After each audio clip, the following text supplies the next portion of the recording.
G'day, it's Josh Peters here from National Agri Solutions. Just got another monthly review video for you for the month of October. Very quickly, I'll go through and give you a quick idea about what I've seen and heard in the last month as an agribusiness recruiter in Australia. And then I've got one particular issue to talk to you about. So that's going to be the intensity of a recruitment process, the length of a recruitment process, and the effectiveness of a recruitment process, and the choices that you can make as a business leader or hiring manager, and how that's going to affect the end result that you get. So yeah, very quickly, this month I've been approached by a lot of people from varying backgrounds, nationalities, countries, cultures, around trying to obtain investment funds to, I guess, fund their ag tech businesses or their general agriculture businesses. I think that's really positive. I think it's really good that people are reaching out to recruiters. I assume that's probably happening to other stakeholders within the industry. People are seeing that Australian agriculture in particular is a market that they want to be a part of, and one that can be commercially viable, but is also a really positive environment and open environment. I guess on the flip side of that, I've also been in contact with a number of people, or been contacted by a number of people that are looking to invest in similar types of businesses. So yeah, not that that's a service that we specialise in, but made a few connections in the last month and introduced a few people on either side of the fence. That's, yeah, at this point in time has been really positive for both parties.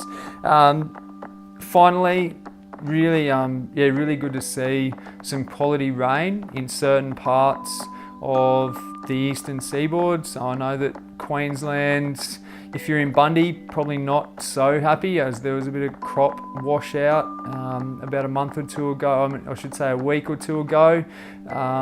Further up north, really good rain, and then down this way in the southwest corner of Queensland, we saw some really good rain over the last week. So I think we, particularly close to the coast, had about 300 mil over the week. Some of my family out near Kingaroy in the South Burnett, they had about 200 to 250 mil. And then I talked to people from Toowoomba to Gundy to Stanthorpe, and they all had a decent drenching. Same for northwestern New South Wales. I know that probably the areas struggling still are the central Queensland and then probably central New South Wales. The body of this monthly update video, and I guess the core of what I want to talk to you about today, has got a lot to do with the effectiveness of a recruitment process.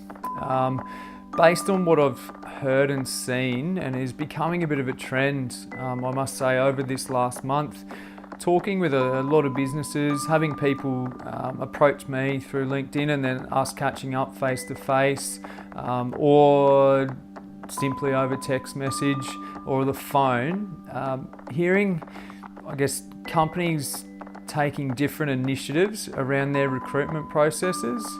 Some businesses choosing to maybe take the quick and easy option of only going to their networks and asking whether someone in their networks has the perfect person for their role. Other people are only choosing to go to print media, so Country Life, The Land, etc., and advertising through there. Some businesses are choosing only to go through Seek. Obviously there's a little bit of crossover there, where if you're going through Seek, you're going to ask your networks as well, and vice versa. If you're asking your networks, you might get a little bit of a crossover or some kind of referral system going on. What I'm going to say to you, the positives of taking the shortest route and the easiest route probably are outweighed by the fact that if you only choose one route or the shortest route to getting to the person that you need, the skill set that you need, the chances that one, you're going to be able to exhaust the market. Two, you're going to be able to find out exactly who's out there, salary brackets, skill sets, experiences, etc. And three, knowing that you have indefinitely had access to or talked to, or can be assured that the person that you found by only using Seek or by only using your networks is the best possible person available in the candidate market at that very point in time. So I guess that leads me to looking at it from a different direction and thinking, and I'm not saying that you have to go out and engage a recruiter. I'm just saying that you should be always looking to improve your recruitment systems. Last month, or the last 2 months actually, in these videos, I've talked about the importance of social media and the perception that you can create for people that may be short, medium, or long-term potential candidates. So creating content and spreading the word via your social medias and your emails, that obviously promote a positive perception of the environment that you're creating within your business. That's one thing to consider.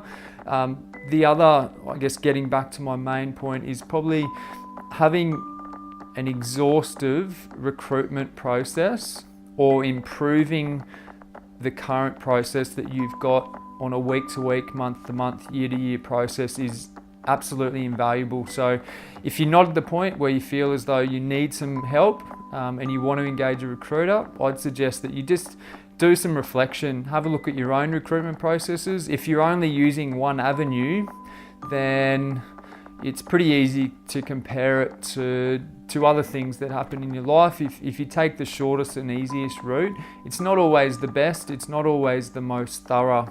I'll explain a thorough process to you and one that we go through. So obviously you need to understand the skill set that you're looking for and the skill set that's going to create the most value within your business, whether it's a new role or you're replacing someone. Sometimes a replacement, the skill set still may change because the business has changed in the time that that person's been there. Get a good idea of that, get some notes down on paper, responsibilities, day-to-day activities, and then an idea about the kind of money that you expect to pay. From there, you want to use all the avenues that you've got. So you want to go to your networks, you want to spend a couple $100 on Seek because it's fact there is a lot of traffic through Seek. You want to use any free job search web-based pages that you can, so Adzuna, there's a couple of others around that you could easily Google. So try and get it out onto as many platforms as you can. Put it up on your website. If you've got a monthly or a weekly email going out to the market, I should say, people that you sell product to, or if there's any communication email-wise that's a mail list-based type setup, make sure that the job is posted out through there. If you've got employees, make sure that those employees are engaging with any content you put out about that job and spreading the words. And then outside of that, you've done your social media stuff, you've done your email, you've done your Seek, and then you're going through to your network. That is probably going to tick 4 of the 5 boxes available. So the only other thing that you could do is actively go and pursue potential candidates for that role. So that's going to other businesses or a person that has a particular skill set that you're chasing and have the conversation with them. So that's an exhaustive recruitment process, and that's in a perfect world when you've got enough time to be able to do that. That's going to ensure that you get as close as possible to the target that you need, as opposed to taking a one-way street down either just doing Seek, just doing your networks, or just going to print media. If you'd like to discuss this anymore, or there's anything that I can do to help, please check out our social medias, visit our website, or give me a call anytime. Best of luck for November, and I'll look forward to hearing from you shortly.